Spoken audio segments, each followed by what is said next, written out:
जय गुरु जी, जय माता दी, ओम नमः शिवाय। शुक्राना गुरु जी।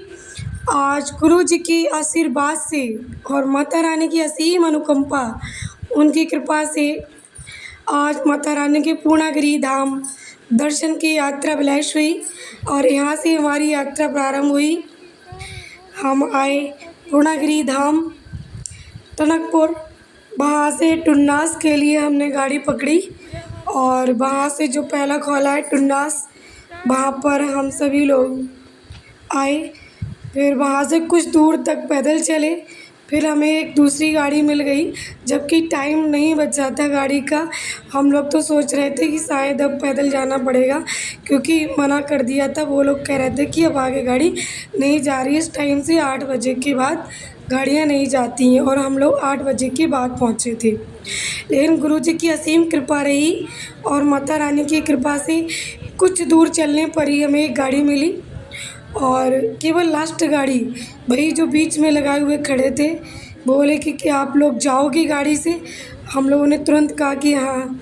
और कुछ और भी लोग थे जो माता रानी के भक्त जा रहे थे, यात्रा कर रहे थे माता रानी के दर्शनों की, तो उन्होंने भी झट से बोल दिया कि हाँ हम भी जाएंगे। और फिर क्या, गुरु जी की कृपा से फटाफट गाड़ी फुल हो गई और हम सभी लोग भैरव मंदिर तक गाड़ी से आए और बहुत ही अच्छा सफ़र हुआ। और भैरव मंदिर पर गाड़ी से हम लोगों ने आगे की यात्रा प्रारंभ की। आगे की यात्रा पैदल करनी होती है, क्योंकि यहाँ से सीढ़ियों की चढ़ाइयाँ शुरू होती हैं। यहाँ से आगे कोई भी गाड़ी नहीं जाती है, केवल भैरव मंदिर तक ही गाड़ियाँ जाती हैं। तो माता रानी की असीम कृपा से हमें यहाँ तक की गाड़ी मिली, टाइम से हम पहुँच गए और अब हमारी पैदल यात्रा प्रारंभ हुई भैरव मंदिर से। ये है भैरव मंदिर का गेट, और अब हम सभी जयकारे लगाते हुए माता रानी के दर्शनों के लिए आगे बढ़ते हैं। यहाँ पर एक पुल पड़ता है, बहुत ही अच्छा। यहाँ पर कुछ पल रुककर हमने विश्राम किया, फिर वहाँ पूर्णागिरि के मुख्य द्वार पर प्रवेश किया। यहाँ से माता रानी की मुख्य जो प्रवेश द्वार है, वहाँ की यात्रा प्रारंभ होती है। जब भीड़ ज़्यादा होती है तब यहाँ तक लंबी लाइनें लगती हैं, लेकिन अनंतम शुक्रिया है माता रानी का, गुरु जी का, कि इस टाइम पे भीड़ कम थी। और यहाँ पर हमने एक धर्मशाला ली, वहाँ पर हम लोग फ्रेश हुए और स्नान किया शारदा नदी के जल से। फिर यहाँ से हमने माता रानी का प्रसाद लिया। जिस धर्मशाला में दुकान में हम सभी रुके हुए थे, कुछ पल के लिए विश्राम किया। वहाँ से हमने स्नान करके प्रसाद लिया और वहाँ से फिर हमने दर्शनों के लिए यात्रा प्रारंभ की। कम से कम संगत जी, यहाँ पर नाइट के 12-1 बज रहे थे। यहाँ पर हमारी दर्शनों के लिए यात्रा प्रारंभ हो गई और हम सभी जयकारे लगाते हुए आगे बढ़ रहे थे, जय माता की बोलते हुए। बहुत ही सुंदर प्यारा दृश्य रहा, बहुत सारे भक्तगणों का साथ था। माता रानी के अनन्य भक्त जय माता की कहते हुए आगे आगे बढ़ रहे थे। यहाँ पर आ चुके हैं हम माता रानी के जो और भी बिल्कुल करीब में है प्रवेश द्वार, बिल्कुल ऊपर वाली चोटी पर हम पहुँच चुके हैं। यहाँ पर बस कुछ ही पल बचे हैं माता रानी के दर्शनों के। कुछ ही मिनट में हम माता रानी के द्वार तक पहुंचने ही वाले हैं, यहाँ पर जयकारे लगाते हुए।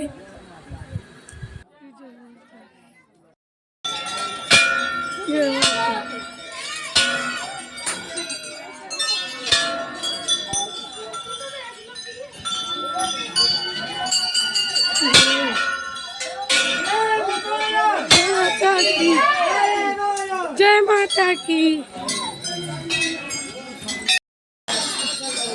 बोल सच्चे दरबार की जय। यहाँ पर हम लोग कुछ पल के लिए जल प्रसाद ग्रहण किया और कुछ पल ठहरकर विश्राम किया, क्योंकि सीढ़ियाँ चढ़ते चढ़ते सभी लोगों को कुछ थकावट सी हो गई थी, कुछ मतलब सांस जैसी फूलने लगी थी। तो कुछ पल के लिए हम लोग रुक कर यहाँ विश्राम किया। फिर आगे की चढ़ाई प्रारंभ की, जयकारे लगाते हुए। प्रेम से बोलो शेरा वाली, मेरा वाली, जूता वाली, लाटा वाली, पाड़ा वाली, आवाज न आई, बोल सच्चे दरबार की जय माता की। बस माँ के द्वार तक पहुँच चुके हैं और यहाँ पर आगे का जो दृश्य है बहुत ही सुंदर है, लेकिन माता रानी के अंदर के दरबार की यहाँ पर वीडियो नहीं बनाने देते हैं, यहाँ पर फ़ोटो क्लिक नहीं करने देते। यहाँ मुख्य द्वार पर हम आ चुके हैं और अब दर्शन करके हम वापसी में लौट रहे हैं। जस्ट जैसे ही दर्शन करके हम वापसी में लौटते हैं तो यहाँ पर चूड़ी कंगन की दुकानें हैं। माता रानी का प्रसाद सिंदूर बिंदी यहाँ का जो मुख्य प्रसाद है वो लिया जाता है।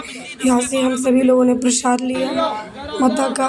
फिर आगे चल के कुछ दूर पर माँ काली का मंदिर है जहाँ पर नारियल की भेंट चढ़ती है। वहाँ पर भाई ने नारियल की भेंट चढ़ाई और प्रसाद चढ़ाया माँ को। फिर हमने यहाँ पर फ़ोटो क्लिक किया।